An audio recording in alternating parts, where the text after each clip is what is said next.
Sivasagar railway station আন্তঃগাঁথনিৰ বাবে 1 কোটিৰো অধিক টকা ধন আবণ্টন দিছিলে চৰকাৰে আৰু তাৰ পাছত এই ঠিকা লাভ কৰিছিলে গজেন্দ্ৰ নামৰ ডিব্ৰুগড়ৰ এজন ঠিকাদাৰে আৰু এই ঠিকা নিৰীক্ষণ কৰি আছিলে ইঞ্জিনিয়াৰ মনীষ নামৰ এজন ইঞ্জিনিয়াৰে। আৰু মই ইয়াৰ ওপৰত আপোনাৰ অৱস্থা দেখাব বিচাৰিছো। ইয়াৰ যি আন্তঃগাঁথনি কৰিছিলে আপোনাৰ এই ৱালসমূহ নিৰ্মাণ কৰিছিলে আৰু ৱালসমূহ এই ফাটি ভাঙি গৈছে। আপোনাৰ কিছুদিনৰ পূৰ্বে আপোনাৰ নিৰ্মাণ কৰিছিলে, কিন্তু এই আপোনাৰ ৱালসমূহ ভাঙি গৈছে আৰু এই ৱালসমূহ ৰাখিবৰ কাৰণে কিনাৰত বস্তা দি থৈছে। আৰু ইয়াত মানে যি বিম আছে আপোনাৰ এই বিমডালো আপোনাৰ ইয়াত ভাঙি জেগাই জেগাই ফাটি গৈছে, ভাঙি গৈছে। আৰু ইয়াত যি মাটি ভৰাইছিলে আপুনি সেই মাটিখিনি কোনো ধৰণৰ ৰোলাৰ নকৰিলে বা কোনো ধৰণৰ একো ধৰণৰ ব্যৱস্থা গ্ৰহণ নকৰিলে যে মাটিখিনি বহাবৰ কাৰণে, আৰু ধুমুচ মাৰি পেলাই তেওঁলোকে মাটিখিনি বহাইছিলে। আৰু সেইবাবে আপোনাৰ আজি আপোনাৰ ইয়াৰ জেগাই জেগাত ফাটি গৈছে আৰু ইয়াত ভাঙি চিঙি যোৱা পৰিলক্ষিত হৈছে। আৰু এই ধৰণে আপোনাৰ ঠিকাদাৰবিলাকে লুণ্ঠন কৰি আহিছে। কি ক'ব?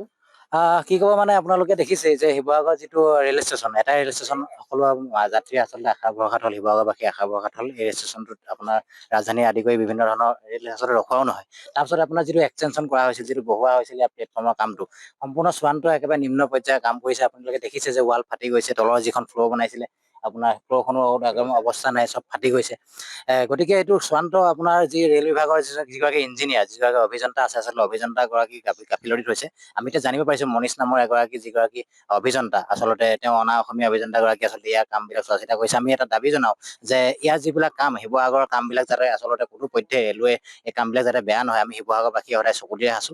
আৰু এইটো কথা ঠিক যে এই কামবিলাক সম্পূৰ্ণভাৱে আপোনাৰ ঠিক ঠাক মেৰামতি কৰিব লাগিব। আৰু যি ধৰণে আপোনাৰ ইয়াত কামবিলাক কৰিলে, এতিয়া যিভাগে আমি শুনি আছো ইয়াত অহাৰ পাছত যে ইয়াত কোনো ৰোলাৰ চলোৱা নহ'ল, কোনো ৰডৰ ব্যৱস্থা নাই, ৱালৰ কিনাৰত ভালদৰে গাঁথনি কৰা নহ'ল, চিমেণ্টটো আচলতে নিম্ন মানদণ্ড হ'ব পাৰে, যি মছলা মিলোৱা হৈছে আচলতে সকলো নিম্ন মানদণ্ড হোৱাৰ কাৰণে আচলতে আমি ভাবি পাইছো যে বুজি পাইছো এই সম্পূৰ্ণ এইবিলাক মানে বহি গৈছে আৰু ফাটি গৈছে। আপুনি কি ক'ব? চাওক, ইতিমধ্যে আপোনালোকে গম পায় এই শিৱসাগৰ যিটো ৰেলৱে ষ্টেচন, এই ৰেলৱে ষ্টেচনটো আটক ধুনীয়া কৰিবৰ কাৰণে শিৱসাগৰ সকলো দল সংগঠনে প্ৰত্যেকটো সময়ত দাবী কৰি আহিছো।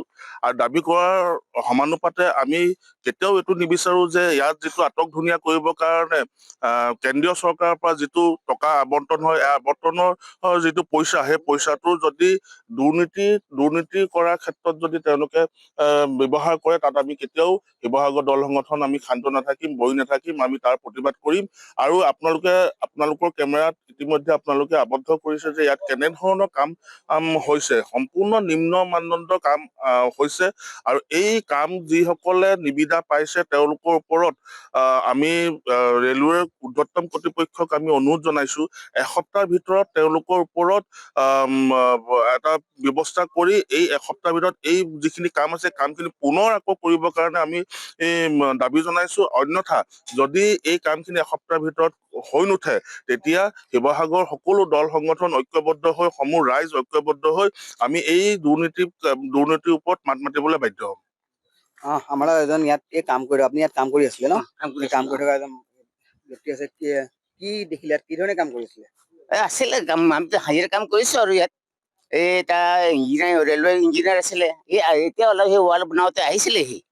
তাৰপিছত মইতো ইফালে হাজিৰা কাম কৰিছো, আৰু আমাৰ ঘৰৰ ওচৰতে ল'ৰা এজন আছে, সিও কাম কৰিছে ইয়াত।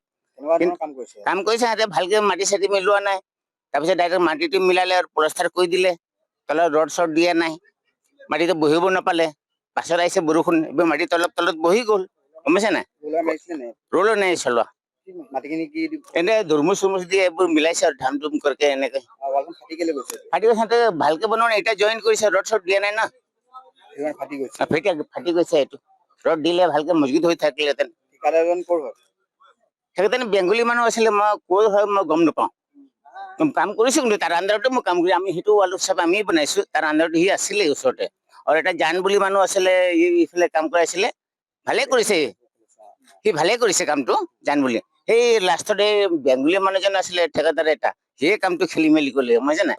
সোনকালে এই মাটি চাটি মিলালে, ঢালাই মাৰি দিলে ওপৰে ওপৰে, বৰষুণ দিয়া নাছিলে, গম পাইছে নাই? কথাটো সেইটোৱে, গম পাইছে নাই?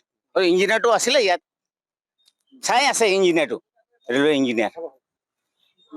হয় আপোনাৰ পুনৰবাৰ মই দেখাবলৈ অনুৰোধ জনাম আপোনাৰ এই ৱালসমূহ যি আছিলে ৱালসমূহ ফাটি গৈছে বা এই ৱালসমূহ এতিয়া ৰাখি থবৰ কাৰণে ইফালে ইটো পাৰে আপোনাৰ যিপাৰে আমি যাব নোৱাৰো সেইপাৰে আপোনাৰ বস্তা দি পেলাই ৰাখি থব চেষ্টা কৰিছে যে এই ৱালসমূহ ফাটি গৈছে তাৰ ভাঙি পেলাই বাগৰি নাযাবৰ কাৰণে এইসমূহ ৱালৰ আপোনাৰ বস্তা দি থৈছে আৰু এটা কথা উল্লেখ কৰিব লাগিব যে এই ঠিকাদাৰ সমূহে আপোনাৰ নিজৰ ধন কেনেকে ধৰণে উলিয়াই নিয়ে সহজতে কাম কৰি পেলাই আপোনাৰ তেওঁলোকৰ নিবিদা কেনেকে সম্পূৰ্ণ কৰিব পাৰে অকল সেই চিন্তাতে তেওঁলোক থাকে আৰু যাৰ বাবে আপোনাৰ আজি এই যি আপোনাৰ উন্নয়নৰ বাবে আহিছিলে বা এই কাম কৰিবলৈ আহিছিলে এই কাম আপোনাৰ ভালদৰে নকৰা আপোনাৰ পৰিলক্ষিত হৈছে আৰু অনাগত দিনত লক্ষণীয় হ'ব ইয়াত যি উৰ্ধ্বতম কৰ্তৃপক্ষ আছে কৰ্তৃপক্ষই কি ধৰণে ব্যৱস্থা গ্ৰহণ কৰি পেলাই এই ঠিকাদাৰসমূহৰ পৰা এই কাম উলিয়াব পাৰে সেয়া লক্ষণীয় হ'ব। যিকোনো খবৰৰ বাবে যোগাযোগ কৰক 7099017330 লগতে 7099017110 নম্বৰত।